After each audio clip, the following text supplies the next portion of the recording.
Tonight is the law. We are told in the book of Acts that God is not far from each one of us, for in him we live and move and have our being. Acts 17:28. I would like to change that a little and say to you that God is never so far off as even to be near, for nearness implies separation, and God and man are one. Man is all imagination, and God is man, and exists in us and we in him. Thomas Blake, from Annotations to Berkeley. The eternal body of man is the imagination, and that is God himself. Thomas Blake, from the Laocoon. So, he cannot even be near, for nearness implies separation. On this level, you and I can go amok, go berserk, exercising this same power that created the universe and sustains it. Your own wonderful human imagination is God. That's God. By him all things were made, and without him was not anything made that was made. John 1:3. Good, bad, or indifferent.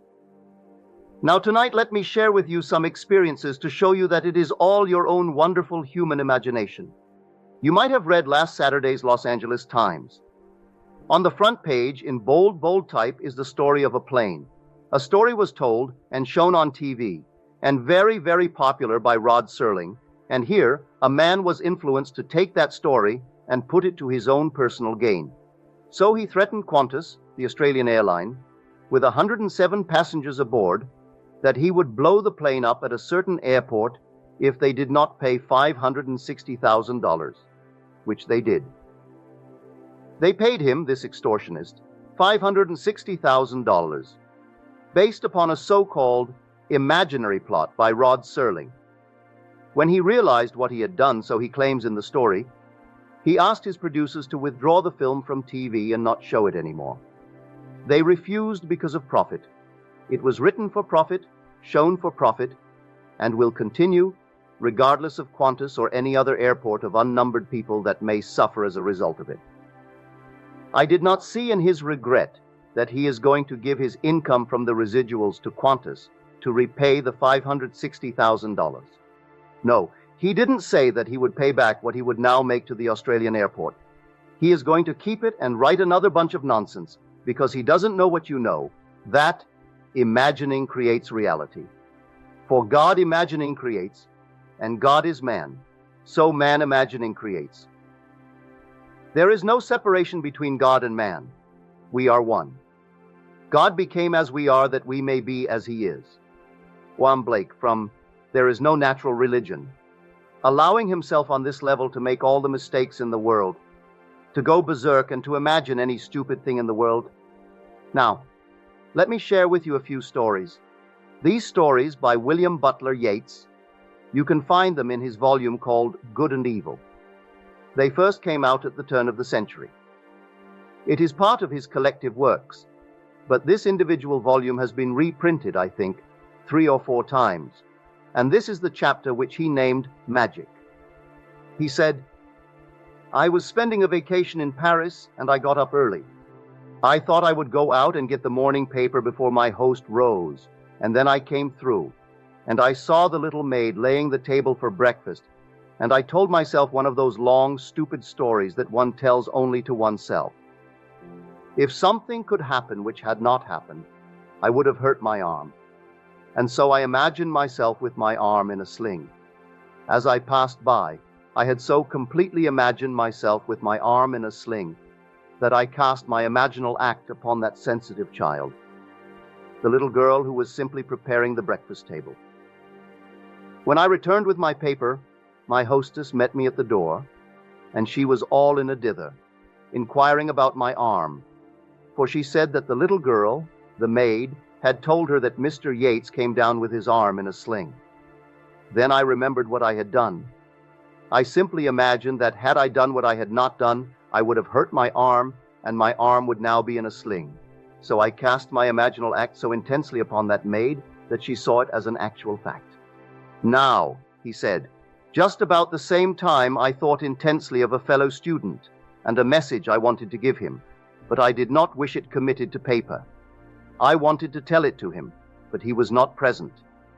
2 days later, I got a letter from this fellow student who was several hundred miles away, and just about the time that I had intensely thought of him and the message, I appeared, seemingly in bodily form, as though in the flesh, in a large hotel where he was amidst a large crowd of people, and he told me that he would like me to return after the crowd was gone.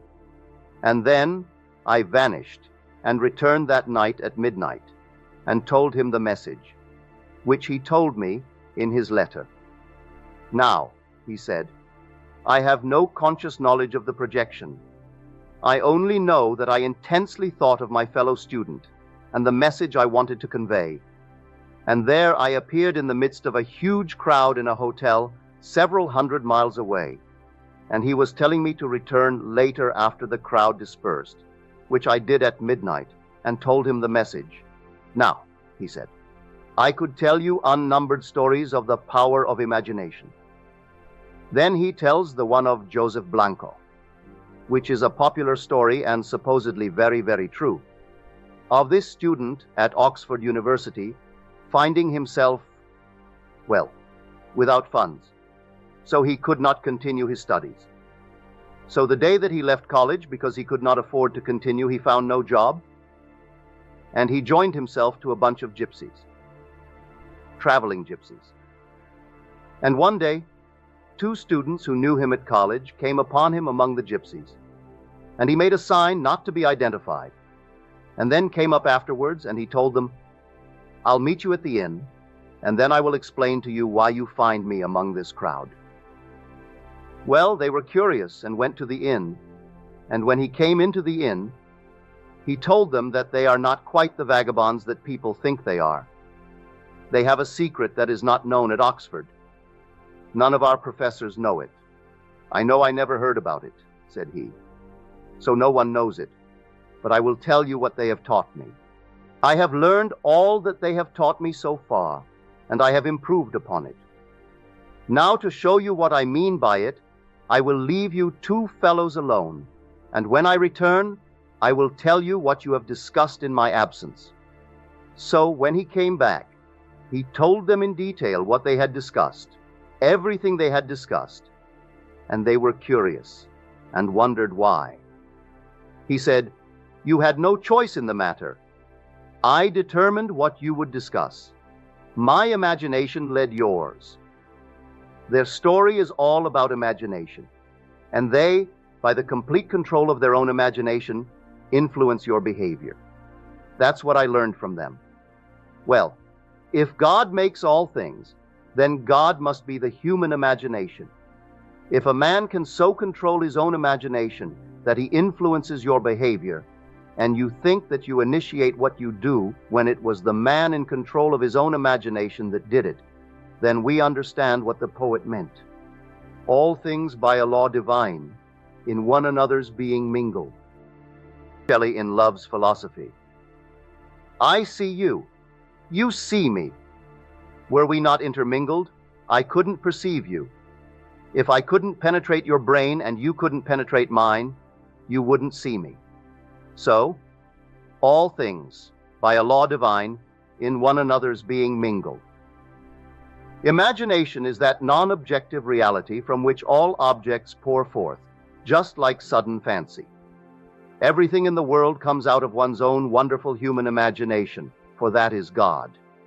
And there is no other God. I know in my own case, sitting in New York City in my apartment, with the urge to comfort my sister 2,000 miles away across the water, simply stretched out on my bed. I left the living room, went to my room, closed the door, and asked my wife not to disturb me. And in that interval, I assumed I was in Barbados and on the bed where her son was dying of cancer. There was no hope of recovery. He was riddled at the age of 17 with cancer. And to comfort her, I assumed I was her son, and actually felt myself to be there. I imagined that I saw my sister Daphne come through the door and look, and she saw her brother Neville rather than her son Bill. And she came over and she looked at me.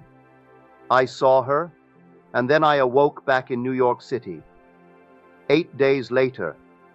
This was before we had such a thing as airmail. It came by slow freight. So 8 days later, I got a letter from my sister Daphne. She said, "Neville, I don't understand it." And she dated the letter the day that I did what I just told you.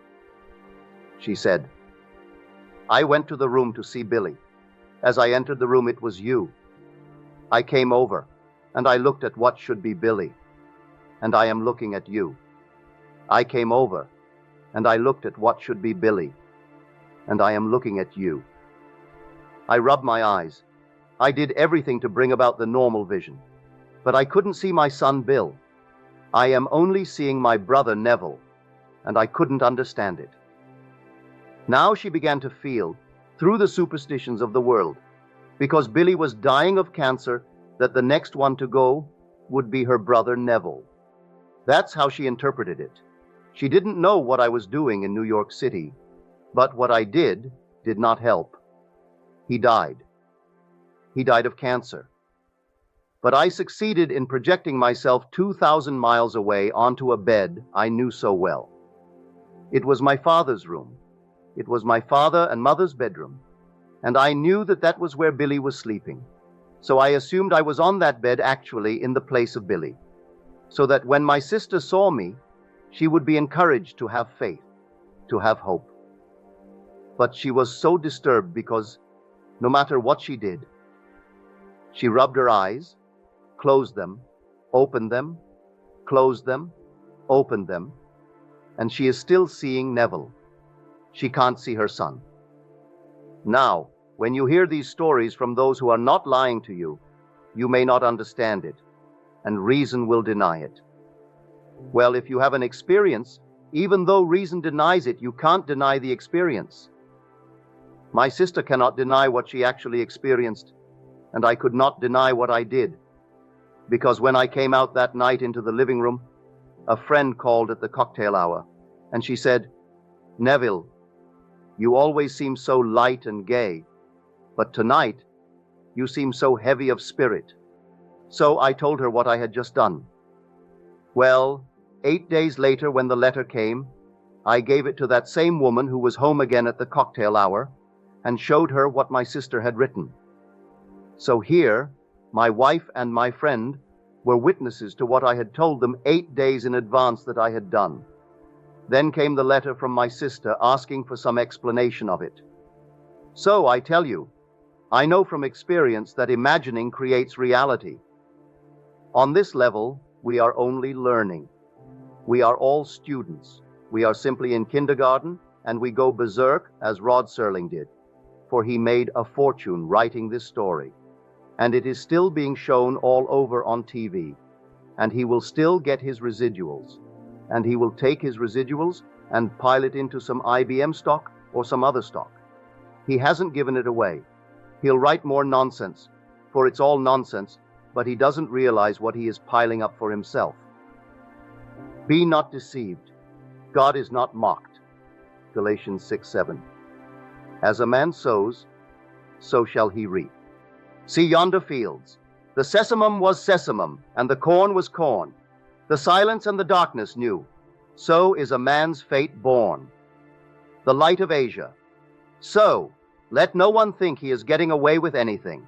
Misuse your talent, and you will reap seeming rewards today in dollars and cents. Tomorrow you will reap it in another kind of payment. Another kind of payment tomorrow. And dollars and cents cannot buy it. Dollars and cents cannot free you from it either. You will go through the experience of having misused the talent that you received. The talent is the gift of God himself. God actually became man, that man may become God. So, this is the law by which we live. Learn to use your imagination lovingly on behalf of everyone in this world, because you are going to reap the fruit of it. Whether you use it lovingly or unlovingly, you are going to reap the fruit of it. So I say to you tonight, God is not apart from man. He is never, not in eternity, so far off as even to be near, because nearness implies separation.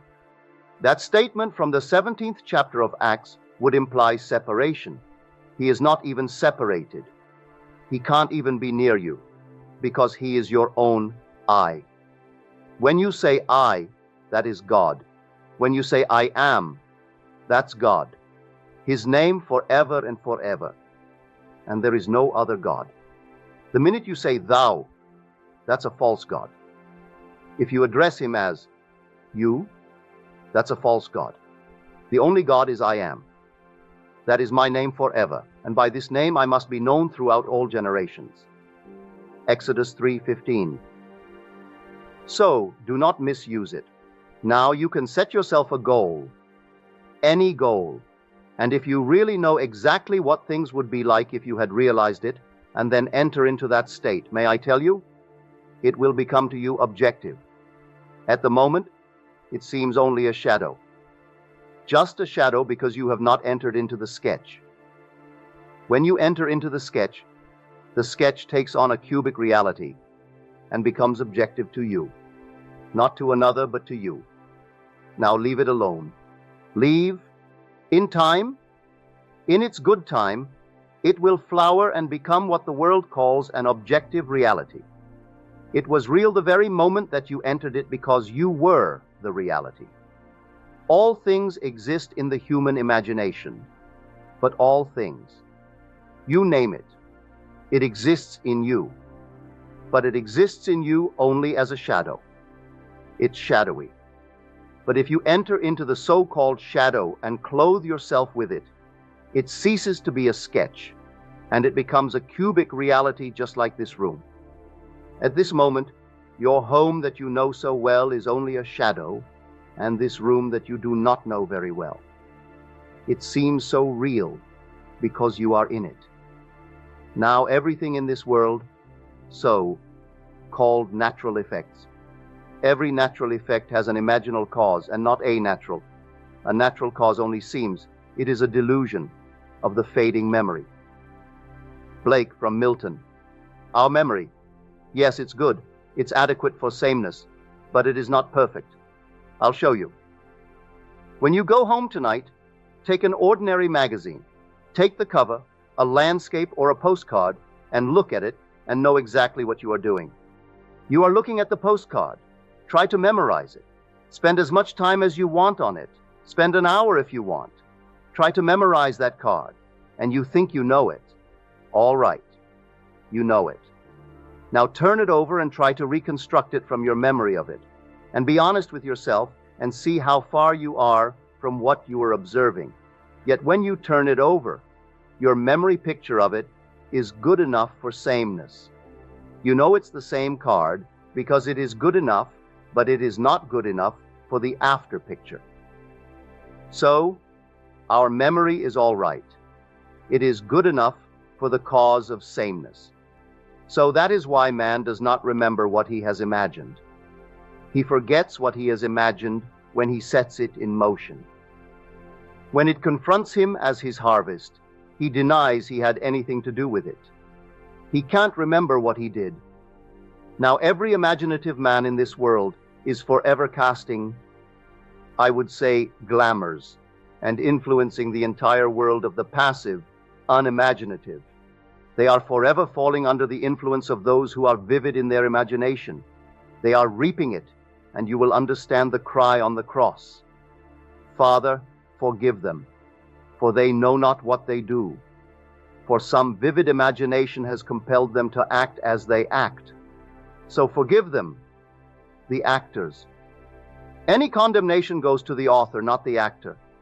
Man condemns the actor in the drama when really, if there is any condemnation, it is really the author, not the actor. And the author of the play is God.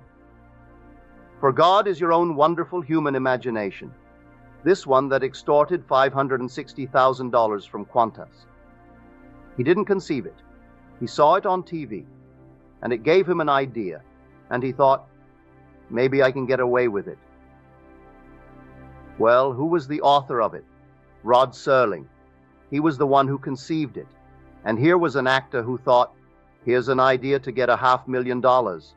And he got it because there were 107 souls aboard that plane. And they couldn't run the risk that it may not be true. That if at a certain altitude it would go off, Then they had to pay that extortionist that $560,000 and save the lives of the 107 souls aboard that plane. So he got the money, and he was the actor. If they catch him, undoubtedly they will send him up for life. But who is the actual culprit? Serling. He wrote it, so he is making all kinds of money out of that scene that he wrote, and he continues to make it. He wrote a series that went for 2 or 3 years at prime time. It is now still selling at other times, called Twilight Zone. All out of his marvelous imagination. It doesn't hurt anyone what he did to that one, but he has made a fortune using the talent. But in this, he misused his talent, and his regret does not alter the fact. But in the end, no one gets away with any misuse of this talent. He pays for it in a way that money will never be able to compensate. That's the story. So, your own wonderful human imagination is God, and that God is creating all the phenomena of the world. As Disraeli said, man is not the creature of circumstance. Circumstances are the creatures of men. We are creating them. We are not the victims of circumstances. We are creating circumstances. Man is not the creature of circumstances. Circumstances are the creatures of men. Benjamin Disraeli. Don't discount him. Here was a man, an able man, who said, Christianity is the fulfillment of Judaism. He never denied that he was a Jew. His very name tells you who he is. Benjamin Disraeli. D is of Israel. Benjamin of Israel is what his real name is. He never denied he was an Israelite, but he knew that the Christian faith, if properly understood, was but the flower, the fruit on the tree of Israel, the fulfillment of it, when God actually became man and flowered in man, and the whole vast, wonderful imagination that is God awakened in a man, and he knew that he was God, and he tried to tell his world, and they denied it. That was not what they were looking for, when it was buried in every man, and in each man he was to awaken. And when he awakens, he is God. But before he awakens, oh, does he go amok? Does he make mistakes? And these horrible mistakes in the world? But the day will come. He will completely awaken within man. And when he does, he will be governed by love, and nothing but love. Until we are completely governed by love, what horrors we create in this world. So, the whole vast objective world is created by the imaginal acts of man.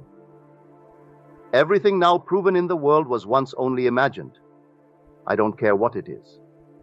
The simplest little thing, a chair, the dress you wear, the hat, the house.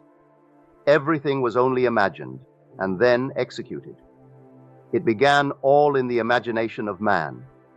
So everything that is in this world is nothing more than the imaginal acts of men pushed out, good, bad, or indifferent.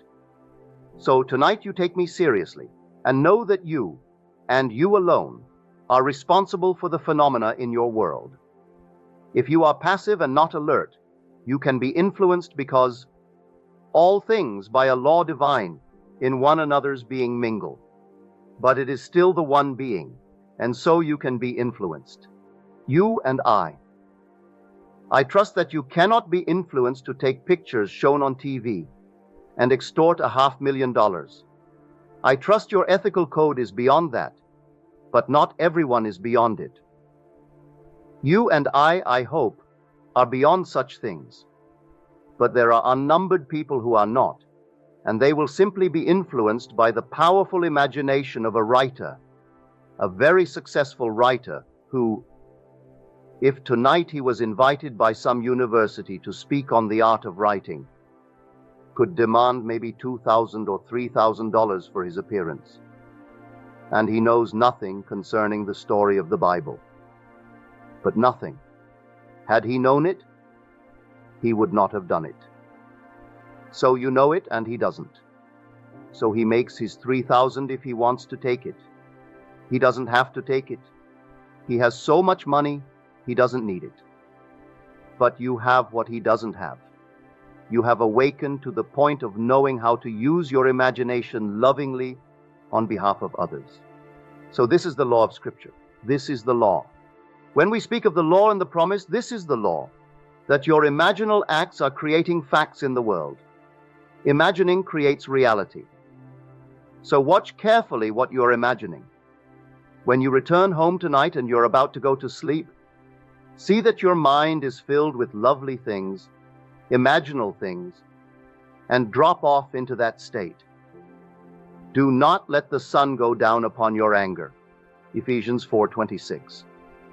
Actually resolve it within yourself, and sleep as though things were as you would like them to be, or make them lovely. Make them altogether marvelous in your world. I tell it for your own good, because in the not distant future, not only the little crowd here, but the whole vast world will have departed. Those who are now claiming themselves to be another generation and demanding special service, they will, in the not distant future, be old people who will vanish from this world. It's time that we all wake up and catch on to what really is causing the phenomena of the world. And the phenomena of the world are caused by the imaginal acts of men. So you take it seriously and do not let one day come to its end without revising and changing the imaginal acts of the day. Make it conform to your dream, to your ideal, and live in it just as though it were true. I am telling you from my own experience, the day will come that you will sit and you will think of something that isn't present. The world calls that imagination. If you see something that is present, they call that sense perceived. That's real. If you think of something that is not present, they call that imagination. But you will know how to enter that which is not present to your senses, and your entrance into it will give it cubic reality, and it will be just as real as the room in which you are seated. It will become objective to you. The whole vast world is just like that, but that will be transcended by the being that is going to be awakened within you, for that being who awakes within you is God himself.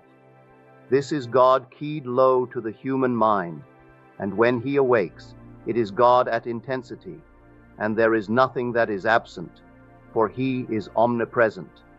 So he views everything from where he is. He doesn't think of, because he is omnipresent. And being omnipresent, he sees every being as they are, and they are not what they appear to be outwardly to the world of sense. They are what they are in heart. He sees exactly what they are thinking, what they are feeling, what they are plotting, what they are planning. He sees all the intentions of the heart. So, when someone tells you, well, why did it happen to him and not to that one, when he is so prominent in the world? Look what he did. He built a hospital. He endowed it. He gave a fortune. But God sees the heart. He doesn't see the fortune he gave to build the hospital or even to endow it. He sees what no one on the surface sees. He sees the motive behind the gift. He sees everything behind it all. Because he is omnipresent, he sees everything as it is. So, when you are told, he called all before him and said, no, I reject him. This is to pick out the one called David. He rejected his brothers because he said, man judges after the appearance, and God sees only the heart. So I reject him, I reject him, I reject him. Call the other one, I Samuel 16:7, and then came David. Now there is a man after my own heart who will do all my will. Acts 13:22. So now you realize, if you take it seriously, what is in store for all of us. The end is God. The origin of all is God. In the interval, we go berserk. We run amok. But if you know what you could do, start doing it. Don't wait. You can be the man. You can be the woman that you would like to be. But wanting it is not going to do it. You must be it. You can't just say, I would like to be it. You must assume that you are it and sleep in the assumption that you are it.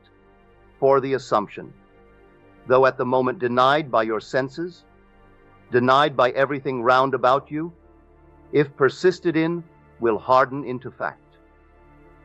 So you dare to assume that you are the man, the woman, that you want to be, and day after day live in that assumption as though it were true, and that assumption will become a reality in the world. Even if you go hungry, it doesn't matter. No matter what happens, go hungry. But persist in the assumption, and that assumption will objectify itself and become a reality in your world. Do not fall by the wayside for any little thing on the side. I can't tell you how thrilled I am when I get your letters, where in your dreams you are teaching the law of imagination. Someone in your dream has an argument, say with a priest or a rabbi or a minister, and you are instructing them and telling them. Now, a dream, you know, is egocentric. It's yourself pushed out. But yet here you are. You actually are taking the symbols of authority and simply bringing them down to a certain level. It is no longer your authority. You are instructing now and telling them, which is yourself made visible, what you have discovered concerning the cause of the phenomena of life. And when you have these dreams and you share them with me, tell them as you do. I can't tell you my thrill. So everyone will one day awaken, and when he awakens in the only place where God ever awakens. He awakens in the skull of man, in Golgotha, the human skull. And when he awakens, he comes out of that skull, and it is God that is born from above, and then he goes through the normal series of time, and he arrives at that point where he becomes, well, of age. He reaches the age of spiritual puberty, and then the earthly father disappears. For when he reaches the age of 12, Joseph disappears from the scene, and he is now a creator. He can actually create his own image. He creates because he has reached the age of spiritual puberty. So the earthly father ceases to be a part of the play when the lad in the temple reaches the age of 12. But he has foreshadowings of it, before and after. It is approximately 12. It didn't say 12. When he was about 12 years of age, they sought him, and they wondered, "Why did you do this to us?" And he said, "Do you not know I should be about my father's business?" And he is talking to his father and his mother. They did not understand him. Luke 2:49-50. And then Joseph disappears from the play. He is no longer brought back into the play, for he has become the father. So the son becomes the father. He now creates as God the Father. But tonight I want it to be only on this level, the level of, well, the law, where man, if he is in control of his own imagination, is in control of the phenomena of his life. He is not the victim of circumstances. Circumstances are the creatures of himself. He creates them if he knows what he is doing. If he doesn't know what he is doing and he is passive in this world, he can be influenced by the imagination of one who is in control of his imagination. For he doesn't know what he is doing like Serling didn't know. Had he known, he wouldn't have done it. And to this day, he doesn't know. He only regrets what he did, but he doesn't know that his imagining is creating reality. He sees the evidence before him and still doesn't know it. I tell you, imagining creates reality. So be careful what you imagine, because you are setting in motion, and because all things by a law divine in one another's being mingle. You are influencing everyone, even though they do not see your picture or read your book. As Yeats again said, having seen the operation of this law, we should never be certain it was not some woman treading the winepress who started that subtle change in men's minds, or that the passion because of which so many countries were given to the sword did not begin in the mind of some shepherd boy, lighting up his eyes for a moment before it ran upon its way. Who knows who this night feels neglected, feels hurt, feels wrongfully accused, and who is sitting alone and treading in the winepress? Who tomorrow will influence some catastrophe? Some shepherd boy dreaming of some heroic future and thinking only in terms of war that could bring him the crown of a hero. He, while tending his sheep, is simply dreaming of being a hero and using his talent, which is God, using his imagination in some destructive manner, even though he tends the sheep. So I say to everyone, know what you are doing every moment of time, because your imagining is creating reality. Now let us go into the silence.